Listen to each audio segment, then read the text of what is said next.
Hey guys, this is Matt Rives, and I am a social services clinician, the high acuity youth specialist practicum student, um, as well as Western Kentucky MSW student. In my personal life, I'm a dad, I'm a husband, I'm a big Pokemon fan, hence the Pokemon shirt for Halloween.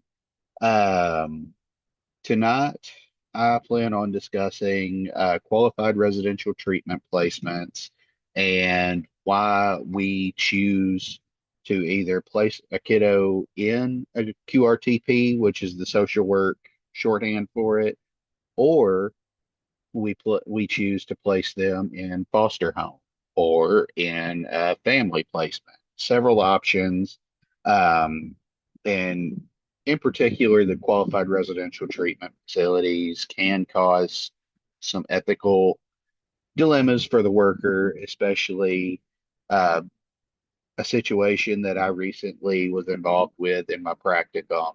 We'll discuss that as well as why we make that decision, um, what the policies, the law, and our NASW says we should do regarding placements, as well as how we make the right decision ethically and morally.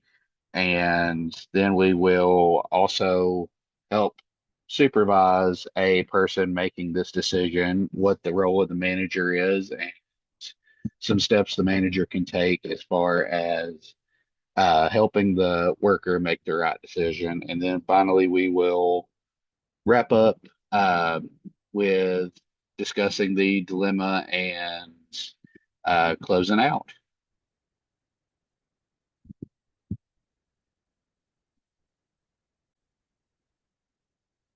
So first off, we have to kind of ask, what is a QRTP? And that is a qualified residential treatment placement, which is a residential alternative to foster care for youths in out-of-home care placement, or OOHC. That's a term we use in the cabinet to say that a youth is committed to the Commonwealth as opposed to being in the custody of their parents or family member. We look at uh, QRTPs when the youth is really struggling with behaviors beyond the ability of standard therapeutic foster homes or DCBS homes. And typically, those are 6 to 9 to even a year long placements that, while beneficial in a therapeutic way, can also be detrimental to the kiddos as they are exposed to a lot of other kiddos with some fairly extreme behavioral concerns, which could include sexual concerns or physically acting out concerns. There's multiple reasons that or multiple issues that they could be exposed to when being placed in a residential, and that's why it's so important that we make that correct decision.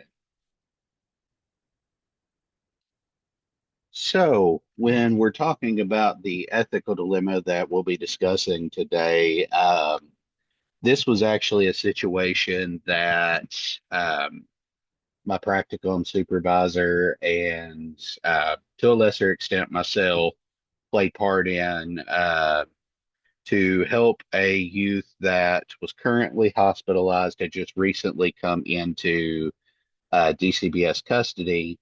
Uh, we were trying to find the best outcome for this kiddo, and I will be very vague in detail just to respect confidentiality and HIPAA rights of the youth client. I won't name a gender or even with the parental figures, I won't name if it's specifically a mother or father. Um, that being said, we were deciding between if the kiddo should go to foster care or back to their family member or to a qualified residential treatment facility, QRTP. Um,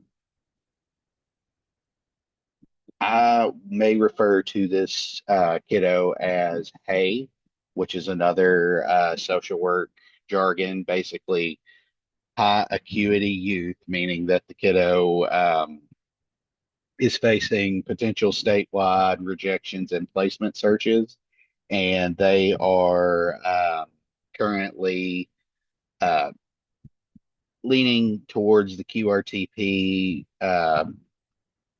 potential placement because of that, and potentially their behaviors could play in part of that. But we still have the obligation to,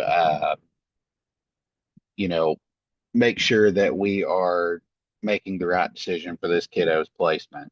So, that being said, this is a dependency case, which is something meaning that the kiddo came into DCBS custody because the parent was struggling to meet the kiddo's need on their own, at no fault of their own. This was not the higher findings of neglect or abuse. This was dependency, meaning again, it was at no fault of the parental figure. It was a situation where the kiddo's needs were not able to be met by the standards that the parent could provide. Um, as I said before, the kiddo was actually placed in a short-term hospitalization.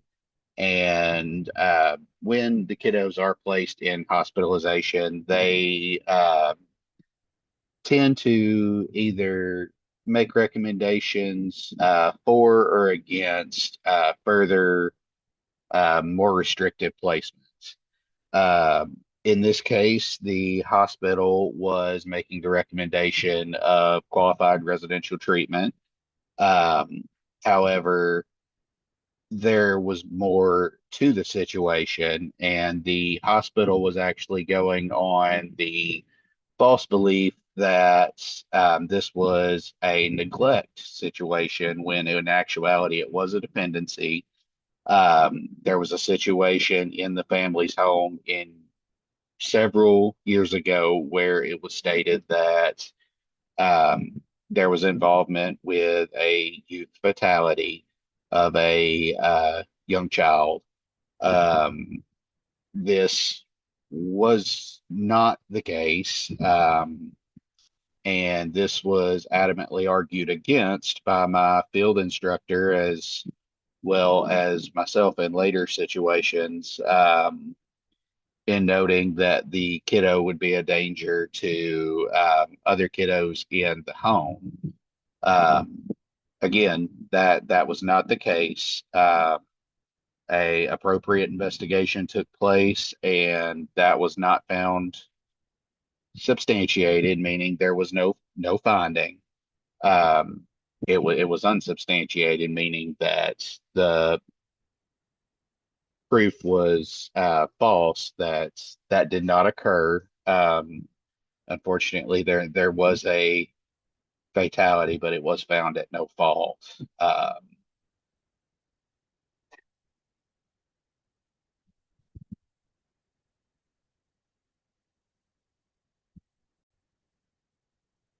In moving forward with looking at how we make the decisions and why, what those decisions are based on, we have to look at the various laws that DCBS as an agency, myself, and us as social workers um, have to abide by.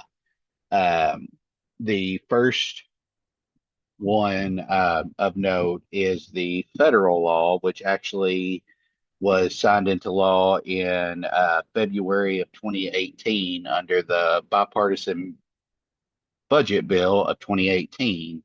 And that is heavily seen as one of the biggest overhauls of child protection in, recent history. It was actually Title VII, which is the Family First Prevention Services Act. You'll see it shorthanded as FFPSA, but in particular, of Title VII, Part 4 discusses the qualifications that need to be met for placing a kiddo in QRTP placement. It provides a federal guideline for, when it's appropriate and what steps we have to take legally to receive Title IV-E funding for said placements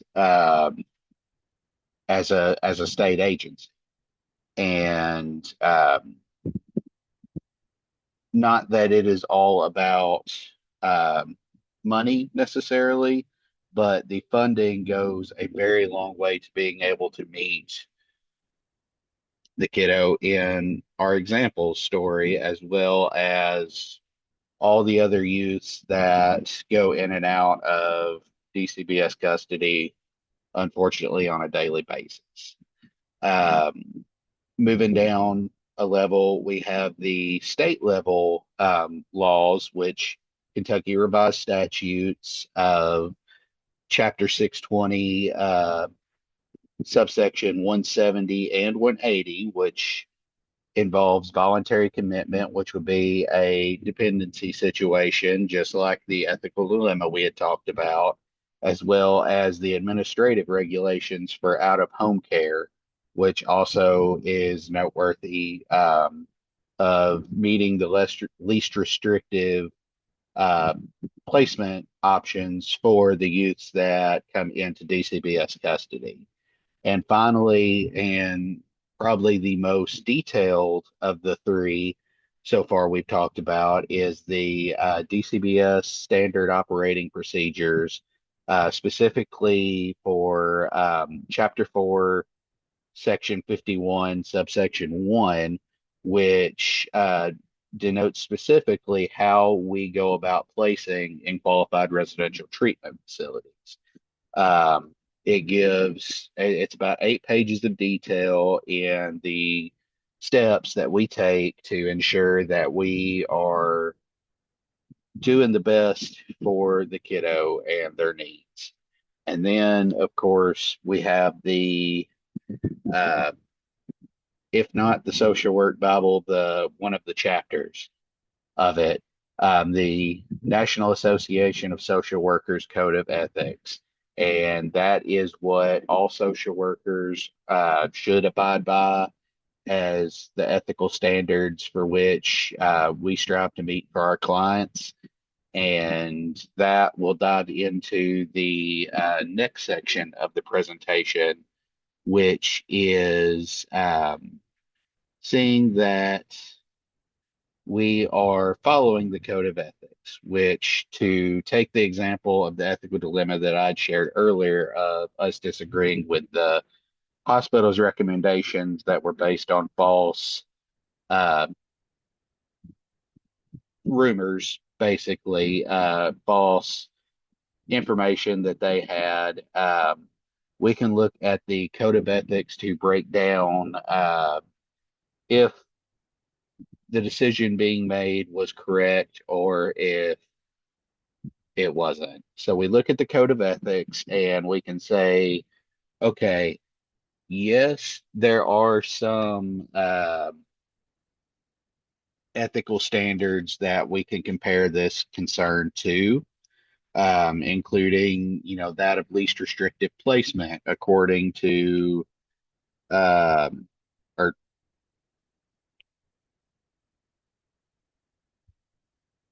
sorry about that, I lost my placement.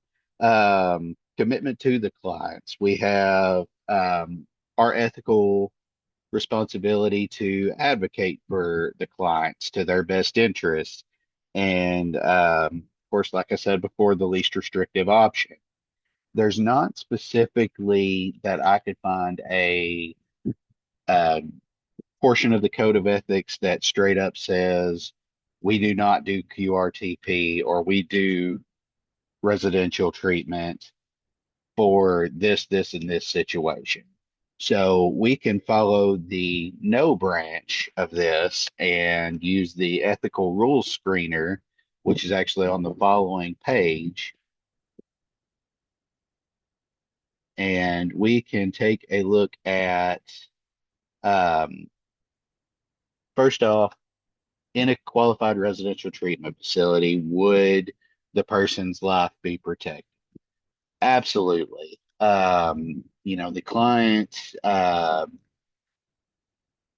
client in qualified residential treatment is typically in a lockdown facility which has staffing 24/7. There are, plenty of safety precautions in effect. So, yes, the person's life would be safe. However, as we go down the Dolgoff and his colleagues' pyramid, the next is social justice, and this is where we start to see kind of a more gray area. You know, we can see that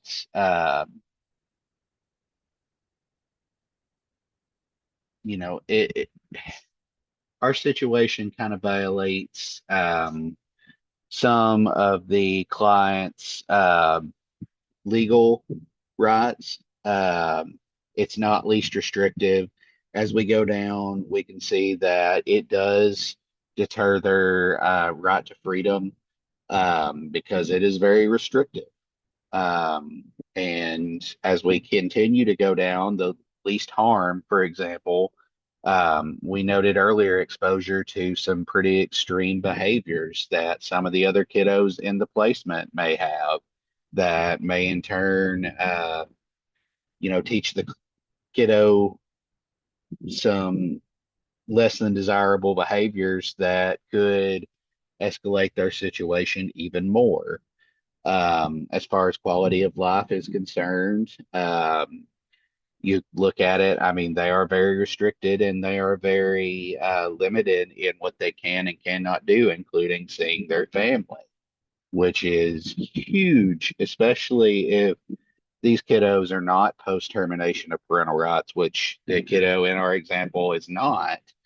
Um, so that's a big, um, you know, detriment to their quality of life.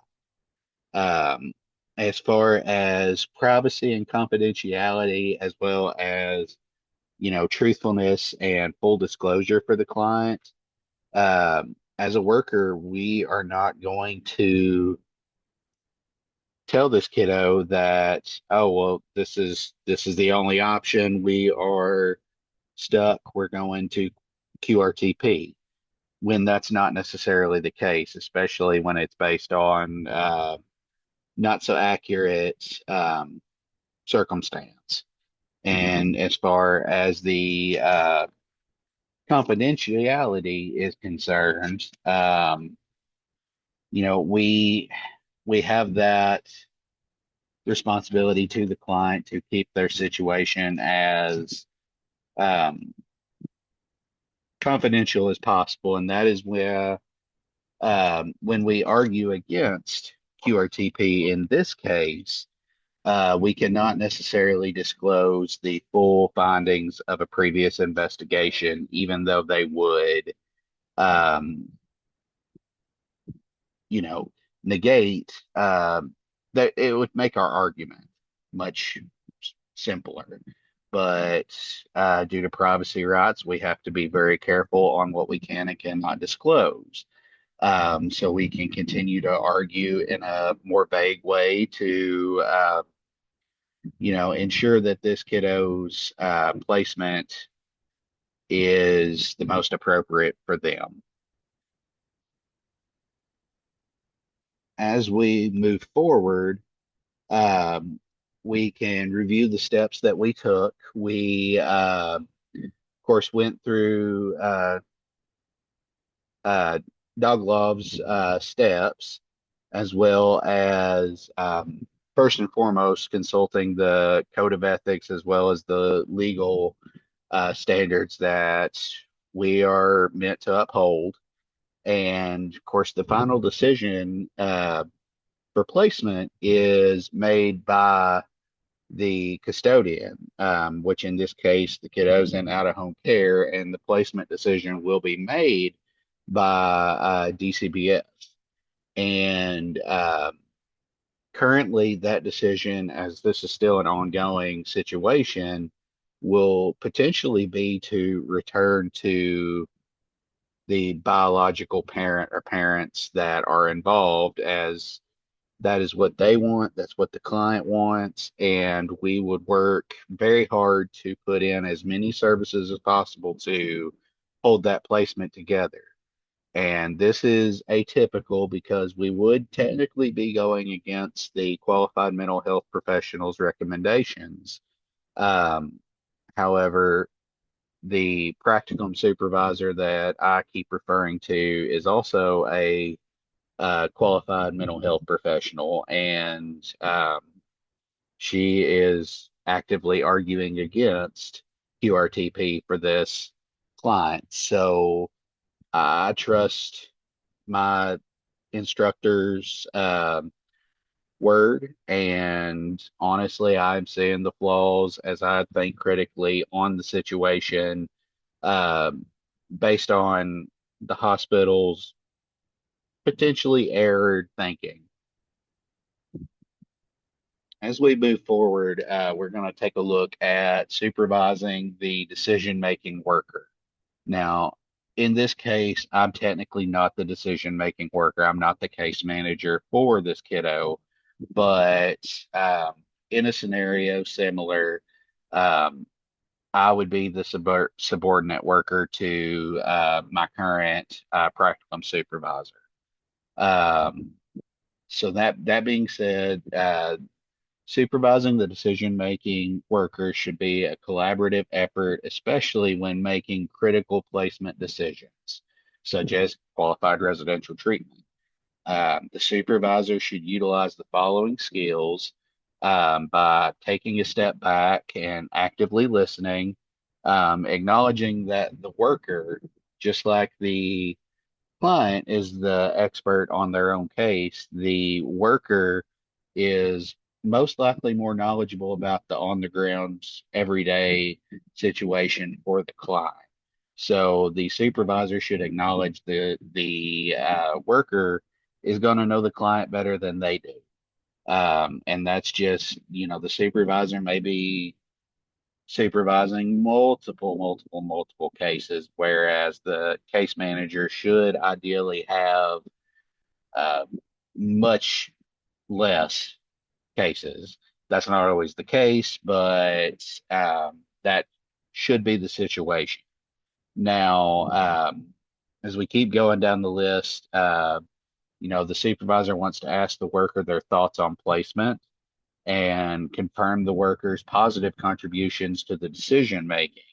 Again, acknowledging the worker as the knowledgeable one in the situation and the supervisor having the experience and knowledge to make those decisions.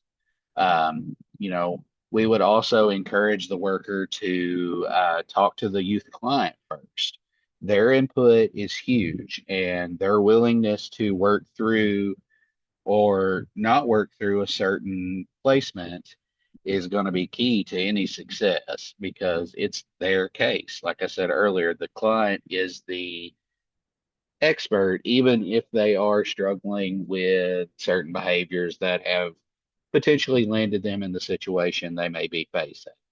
Um, you know, Obviously, we go back to the social work Bible, the NASW Code of Ethics, and we're going to promote that as the supervisor to the worker, that we use that in our decision making, and it negates personal feelings, personal concerns as far as um, our decision making in the social work field goes.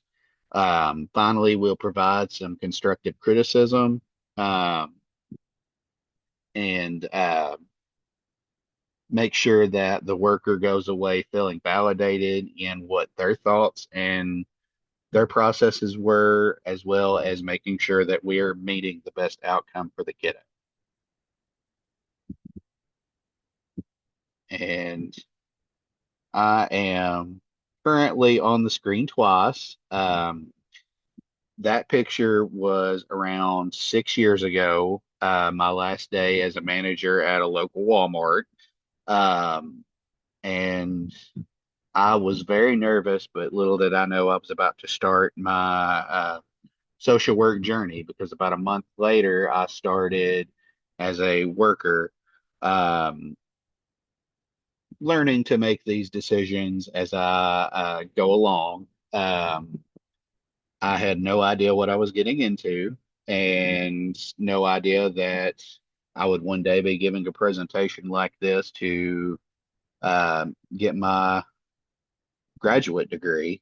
That would blow my mind in that picture. But nonetheless, I have taken a lot from my retail management experience. And honestly, that includes, changing the definition of the customer, but the customer being right. You know, and in doing that, we have to acknowledge uh, where those that are different from us are coming from. We acknowledge our differences and our privileges that come along with certain backgrounds. Um, we look at the code of ethics, and it discusses engaging in diverse and, differences in our practice, and especially anti-racist and you know, privileged outlooks.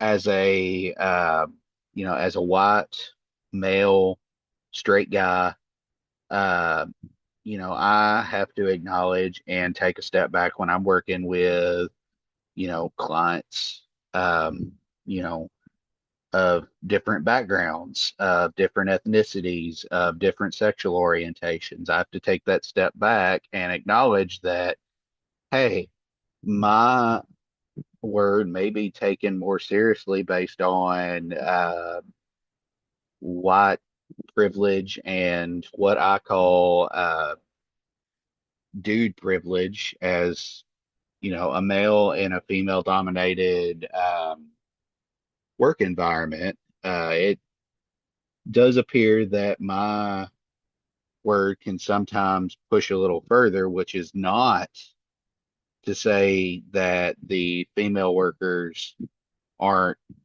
way smarter than what I pretend to be, because they are. But